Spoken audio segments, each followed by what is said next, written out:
วันจันทร์ ตะนิ้งหลาเน วันจันทร์ ตะนิ้งหลาเน วันอังคาร ยิงกาเน วันอังคาร ยิงกาเน วันพุธ บดหูเน วันพุธ บดหูเน วันพฤหัส จาตาบเดเน วันพฤหัส จาตาบเดเน วันศุกร์ เต้าจ่าเน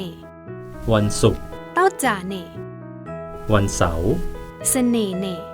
วันเสาร์ เสน่เน วันอาทิตย์ ตะนิ้งกันหน่วยเน วันอาทิตย์ ตะนิ้งกันหน่วยเน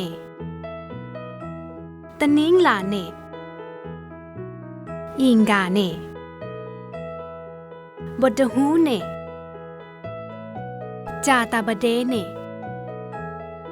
เต้าจ่าเน เสน่เน ตะนิ้งกันหน่วยเน